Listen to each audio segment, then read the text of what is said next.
Hello, I'm Ben Jackson, a certified financial planner practitioner with Jackson Financial. We are an independent financial planning firm located on South Main Street in Blacksburg, Virginia. We primarily serve the New River Valley in Virginia, but we are also licensed in North Carolina, Tennessee, West Virginia, Ohio, and Florida. In a world full of anxiety and confusion, we strive to provide clarity and peace of mind from retirement solutions to wealth management. Our insight and sophisticated financial strategies can help make your financial goals a reality. Our first priority is to help you take care of yourself and your family. For more information, visit our website at benjacksonfinancial.com or give us a call at 540-505-5371. We believe that everyone deserves to have a financial plan. This episode was recorded January 2025. For updates, visit blacksburg.gov or the Blacksburg Town Hall. In this episode, we learned details about Blacksburg business, from licensing, zoning, advising, and resources, including specifics about signage use and locations, with Angie Marcolini, Business Solutions Manager for the Town of Blacksburg. Now let's get into the episode.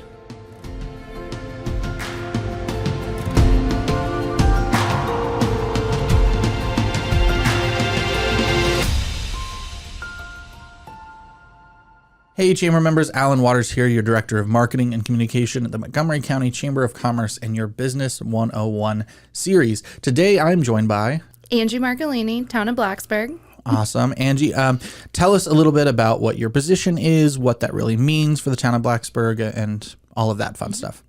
So my position is new. So the Town of Blacksburg saw a need for creating more connections with businesses in the town. So there came my position. So I am really supposed to act as a liaison between the town and the business community. So helping them, with launching their business, moving and expanding their business, really anything business related. I'm here to serve as a support to them. Mm-hmm. And there is a counterpart to this. If you're watching this episode and you're not a Blacksburg-based business, if you're a Christiansburg-based business, Miles Campbell, which we have an episode on, you can discuss with him. If you're looking the county-wide, the SBDC, which we'll have an episode on later, can provide some assistance there. But that we all do a lot of the same things, just in different localities, different places, and we work together. It's not one or the other. So, yeah. Well, jumping right into things, what are some of the specifics with the Town of Blacksburg that people should be on the lookout for? And how do we, just kind of basics, how do we go about getting the business license, all of those things? Yeah, so my advice would be to start with obviously finding your location. In Blacksburg, we're a little unique because we have different zoning ordinances. So different parts of Blacksburg have different types of zoning that's allowed. So that dictates the type of use. So if it's a planned residential and it doesn't allow for commercial use, you can't operate a business at that address. So being mindful of where your business is going to be located is important because that will dictate if you're actually allowed to do business there. So, right. So yeah, that's where I would tell everyone to start. There's a lot of other things we could get into with, finding the location. But even downtown specifically, we have 3 types of districts. So we have the commercial zoning, which that's basically Main Street that you would see downtown, what you think of when you think of downtown Blacksburg. And there's even some special nuances with that type of zoning. We really are looking for businesses on the main level that are going to attract foot traffic. So retailers, food spots, if you are wanting to open an office space on the ground level, that would require a conditional use permit for that. So we just really want to have the foot traffic coming into those businesses. But next floor up, you can go right ahead and start an office there if that's something you wish. And then, we have the historic district, which has its own kind of committee. It's called the Historic Design Review Board. We call it HDARB for short. And they are there to review basically any changes to any buildings in that area. So they really want to preserve the history of downtown Blacksburg. So that kind of gets into a little bit of some specialties with that. We also have the Arts and Cultural District, which is zoned for live, work, and sell areas. So if you fall in that category, then you'd be able to have a business in that zone. So those kind of get to some specialties when you look at if you're going to have a business there. But that's why I'm here, is to help walk anyone through who is thinking about having a business downtown. I can help them. And then our planning department is really great too about educating people on the types of zoning. And that comes when you apply for your business license. They'll check all of that as well. So, And I mean, beyond that, I feel like it's also sometimes good to talk with Angie with those, because there's more to Blacksburg than you would think. At least I'm not from here. So in my mind, when I cross the highway, I'm in Blacksburg. That's not true. Yeah. Blacksburg comes all the way out. I mean, I know Sign Spot is a Blacksburg address. And to me, I'm like, oh, that's Christiansburg, but it's not. Yeah. So those things are important to know, because if you send a check to the town of Christiansburg and you need to send it to the town of Blacksburg, someone's going to come after you after a while. Yeah. So with that, with the knowing where you are with the zoning, how does that get into some of the business licensing things? For example, I know Christiansburg has home-based businesses that have a different kind of license than a business in a commercial specific space. Is it the same in Blacksburg? Yeah, so we're very similar in that. So you would apply for your business license. There's just a generic business license application on the town website that you would apply for. And then if you are going to be in your home operating a business, there's a home occupation licensing agreement that you would also fill out. And usually when you submit the application, if the planning department, they get all of the business license. So they review the address. They just make sure it's properly zoned for what's going in there. And they can send you that document if you didn't fill that out. But also, if you come to me, then we'll have that kind of checked off as well. So in that regard as well, with some of the businesses and what they're doing, when it comes to signage, some of the other more specific things that businesses may or may not be thinking about, think about it. Marketing is really important, especially signage. How does that come into effect? At what point of the process do they start looking at those? Yeah, so in Blacksburg, signage is there's certain zones that you can have signage, and you'd have to have a zoning permit to change any of the signage. If it's interior, that's a different, that's all on the business, but any exterior signage, that would require a zoning permit. So you just have to really get it approved for what you're wanting to do. So just being cognizant of that. And then as well, if you need an extra storage unit or something that's not already attached to the building, that would also need a zoning permit for that.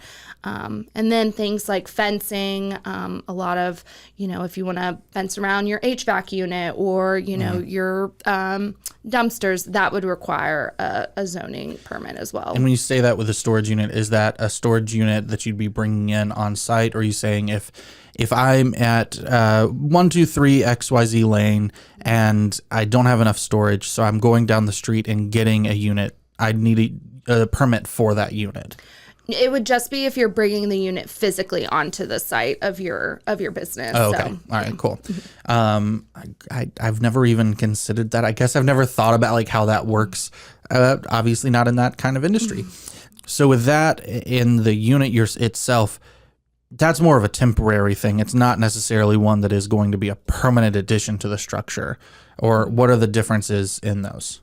Yeah, so if it's temporary, you can get a temporary use permit. And then if you have a more permanent structure, that would be like a full permit for the, okay. Yeah. They're just different as far as the temporary versus regular permit. Yeah. And is there anything that people should know about their signs in particular so that they can set themselves up for success? Like I'm assuming you're not going to want any expletives on the sign, anything like that. But is there anything else that is already in the rules and regulations of like, hey, this is a no-go or anything like that?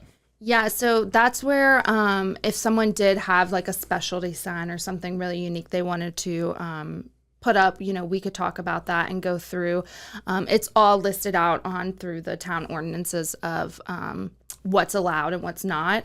And then again, if you're in the historic district, HADARB would actually want to review the signage. So I think just being proactive is the best approach there. Like, once you know you're going to move into this spot, I would even say before, make sure that everything you want you can do, because there's nothing worse than having a business move in and they realize they can't do something and that, really stifles the creativity and the excitement. So we're trying to just be proactive with everything. And I heard someone at a recent meeting describe your position, same for Christiansburg, is essentially you are the one-stop shop for any of those questions, because there's a lot that goes into business that is, especially if you don't have a background in business education, even if you do have a background in business education, because things changed or locality and over the years.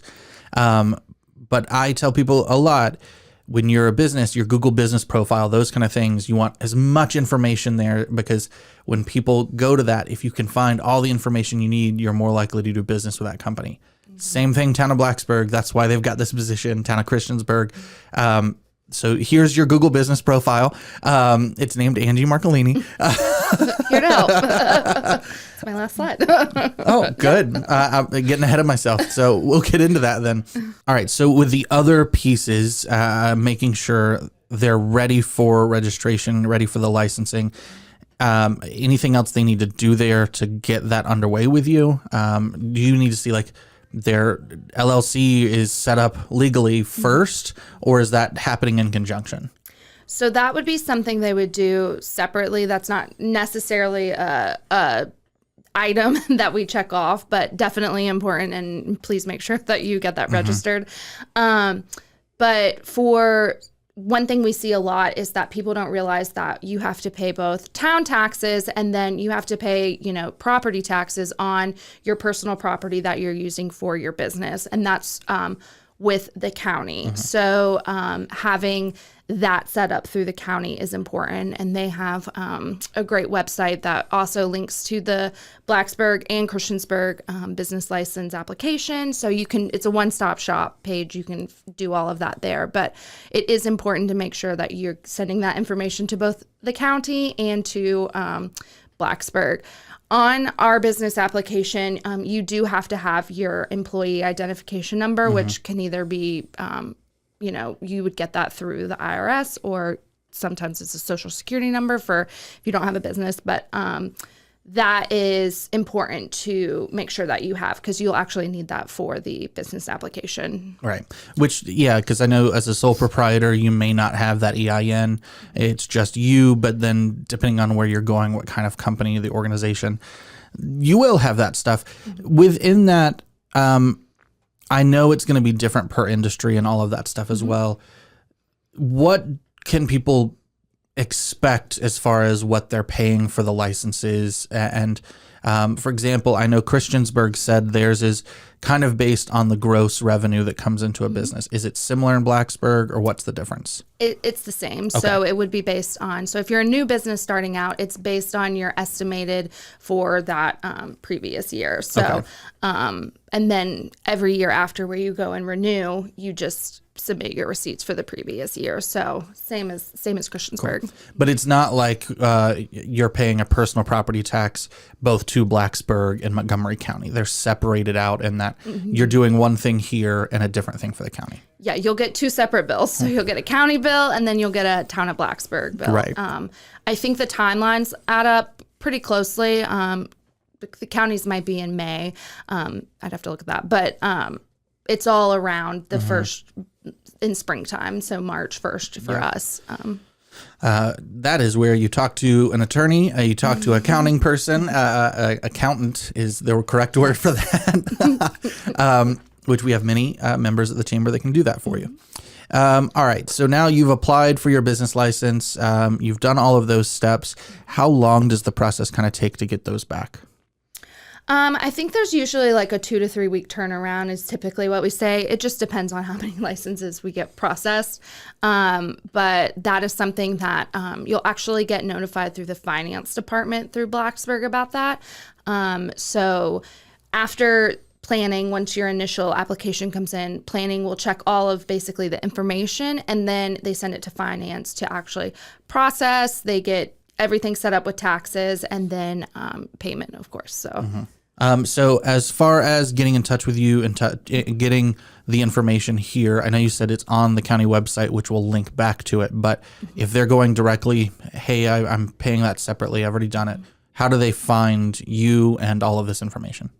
Yeah, so they can go to the Town of Blacksburg .gov, and there is a business tab that will link them to all the information they need to get the application for the business license, information on taxes, because it does depend on how much money and things like that. So there's a table for that. Also, it has the planning department's information, finance department's information, and then, of course, my information would be on there as well. So. Awesome. If you have any other questions, please send those along to me, marketing@montgomerycc.org. I can get it along to Angie. If you think you're on that cusp of Christiansburg, Blacksburg, and you're not sure who to go to, send that to me. I can do that. Anything else you want to kind of leave off, let people know, just to be aware of, because while the day that we're recording this, it's not coming out right after. So I will preface some of this information could change, could shift. That's just the nature of things. But anything people should know before we head out? I just think that Blacksburg is ready to have you come do business in Blacksburg, and I'm here to help. So please reach out. So awesome. Looking forward to it. Thank you, everybody, for tuning in. Please make sure you like, download, subscribe, all of those things so that you get accurate and up-to-date information when we release something new, whether it's a new Business 101 episode, it's one of our small business workshops, lunch and learns, what have you, you'll get that notification. In the meantime, go out, invest, connect, engage, and prosper.